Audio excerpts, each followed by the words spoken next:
En el nombre del Padre, del Hijo y del Espíritu Santo. Amén. Ave María Purísima, sin pecado concebida. Espíritu Santo, fuente de toda luz, ilumínanos. Oh Señor Dios de los ejércitos, restáuranos. Haz resplandecer tu rostro sobre nosotros y seremos salvos. Ahora vamos a leer la homilía de la fiesta de San Carlos Borromeo de el arzobispo Carlo María Viganò. Comenzamos. Cuando se destruyen los cimientos, se derrumba y arruina todo lo que se construyó sobre ellos. San Carlos Borromeo. En las últimas semanas, los acontecimientos que afectan al cuerpo eclesial nos han llenado de gran dolor, porque lo que temíamos desde los primeros discursos de León se ha materializado muy por encima de nuestras peores expectativas.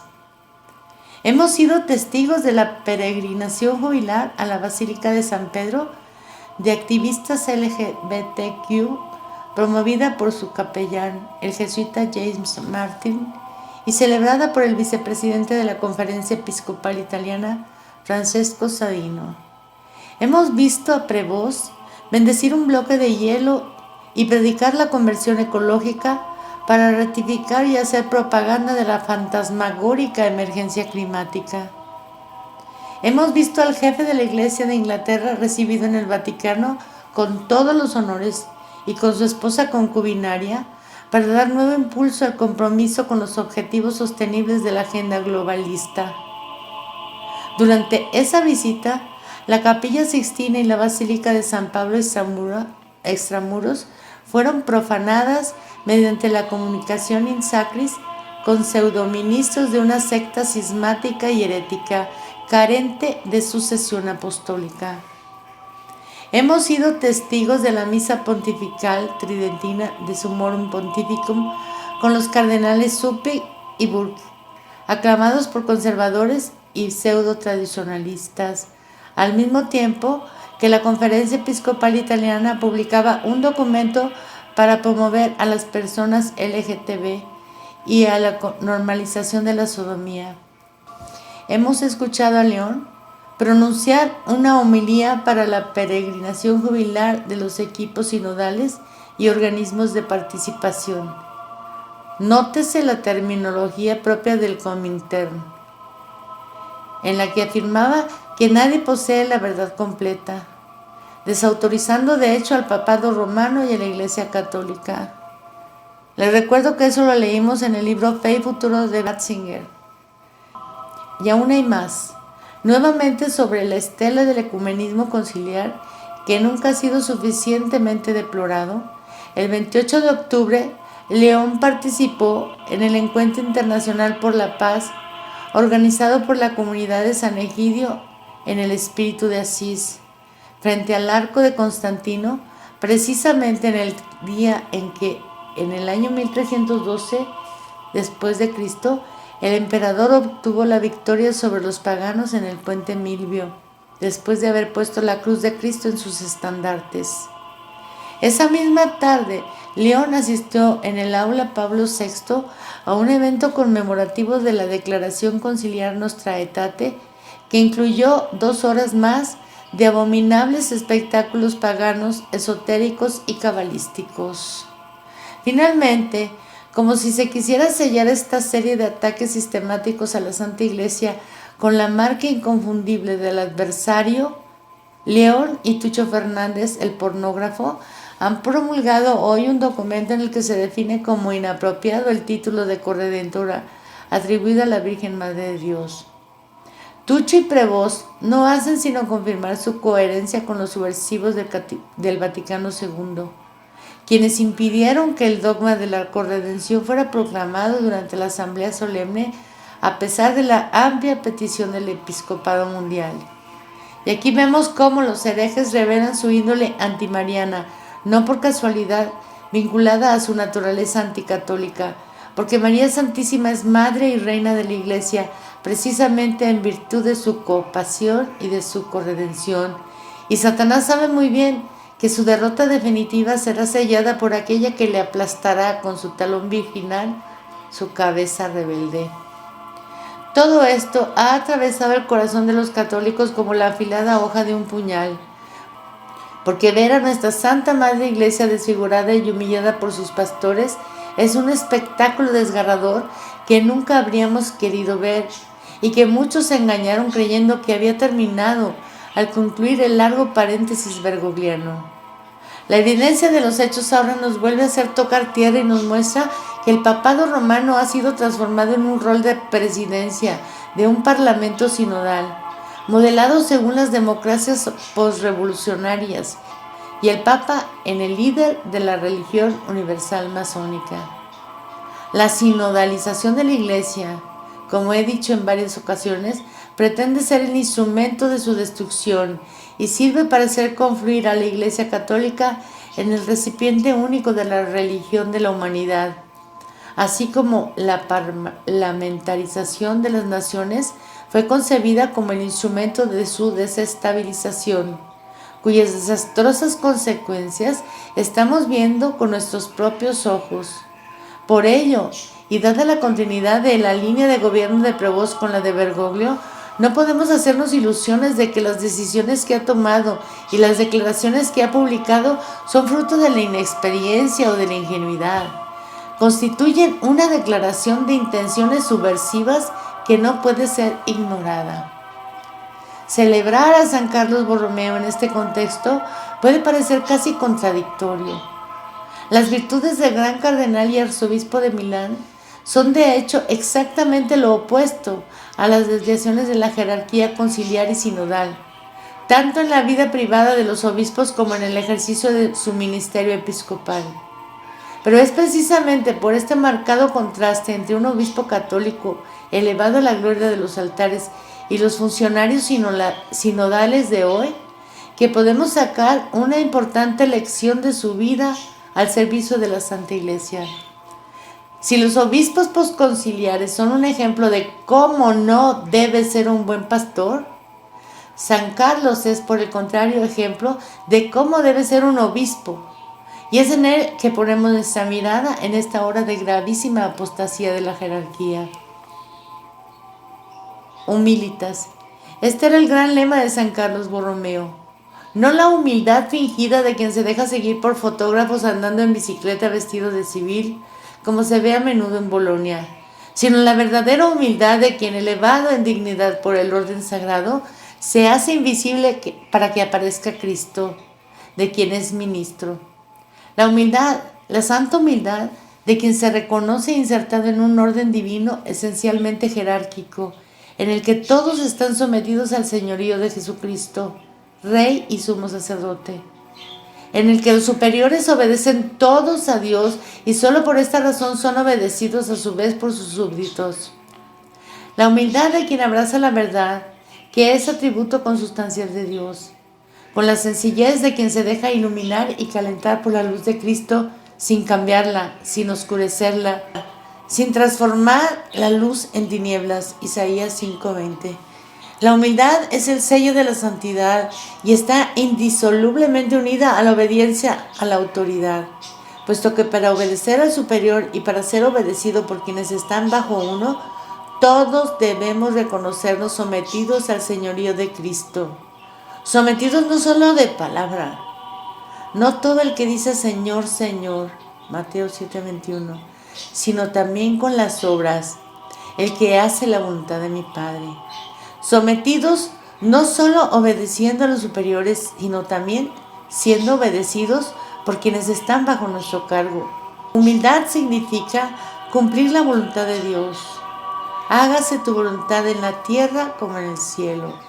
Es decir, conformar nuestra vida cotidiana, nuestra sociedad y sus leyes, y nuestras familias a los mandamientos de Dios, tanto en la tierra como en el cielo, porque es, en efecto, la perfección del cielo el modelo para nosotros, pobres mortales.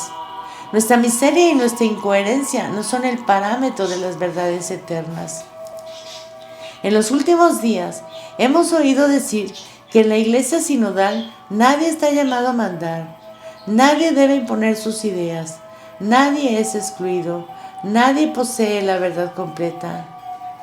Tendremos entonces una iglesia no jerárquica, no magisterial, inclusiva y en escucha.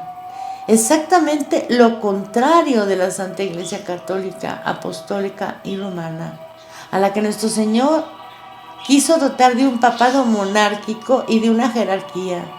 Una iglesia en la que no hay ideas sino la revelación divina, que se impone por sí a causa de la autoridad de Dios que revela.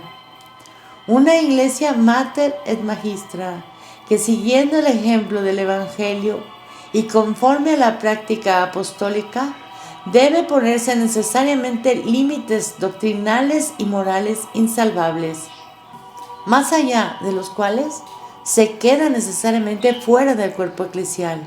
Una iglesia que sí posee realmente la verdad entera. Juan 16:13.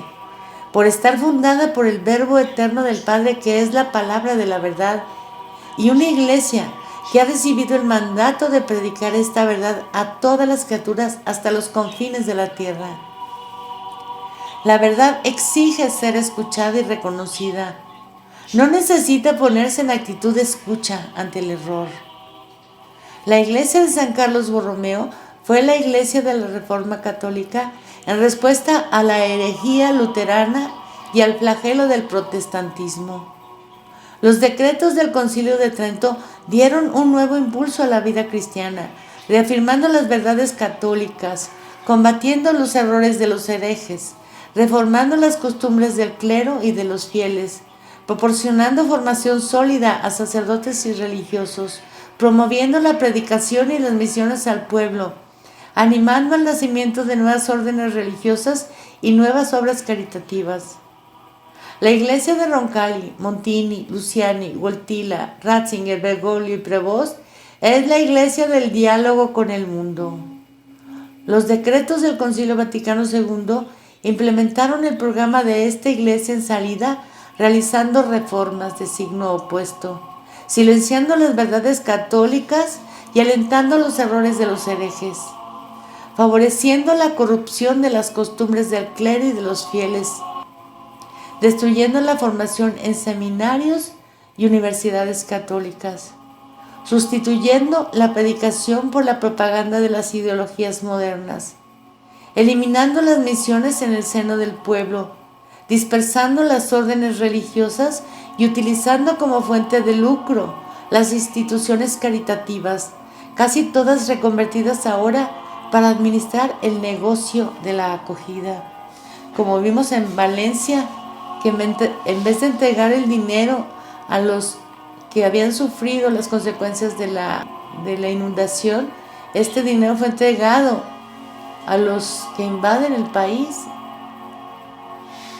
Si hubiésemos preguntado a San Carlos que definiera la iglesia a la que pertenecía, no le habríamos oído hablar de una iglesia conciliar, sino de la iglesia católica, sin más. El gran arzobispo de Milán jamás habría hablado de una iglesia preconciliar, ni habría humillado a sus predecesores acusándolos de haber mantenido a los fieles en la ignorancia, o de haber discriminado a las mujeres, de disminuir el rol de los laicos, de perseguir a los disidentes, o de construir muros en lugar de puentes. De hecho, la iglesia de San Carlos Borromeo no fue una creación humana nacida de los planes subversivos de una camarilla de herejes y corruptos, sino la continuación de la iglesia de todos los tiempos, inmutable en su doctrina, coherente con el mandato de Cristo y fiel al testimonio de los apóstoles. ¿Qué diría San Carlos ante el naufragio de la jerarquía conciliar y sinodal y frente a la traición de sus más altos dirigentes? ¿Y cómo reaccionaría al ver que quienes en su tiempo habrían sido condenados ascienden a los puestos más elevados? ¿Cómo juzgaría la conducta de un papa que afirma que todas las religiones conducen a Dios, que nadie posee la verdad, que el fraude sanitario y la conversión ecológica deben promoverse mediante las políticas genocidas del gran reinicio? ¿Cuál sería la reacción de San Carlos al ver a un grupo de sodomitas entrar en la Basílica de San Pedro para celebrar la peregrinación jubilar con los aplausos del Vaticano, o al leer las resoluciones de la Conferencia Episcopal Italiana. Pero si la actitud de San Carlos Borromeo frente a la traición de la actual jerarquía sería ciertamente coherente con la fe que profesó, los sinodales inclusivos demostrarían ser los primeros en no practicar los principios que propagan y se desmentirían a sí mismos de la manera más flagrante. Así, a pesar de la constante reiteración de la Iglesia postbergogliana de que nadie está llamado a mandar, ordenaría a San Carlos conformarse al nuevo curso, celebrar el Novus Ordo, promover la sinodalidad y su agenda woke. A pesar de decir que nadie debe imponer sus propias ideas, impondría las suyas propias a San Carlos.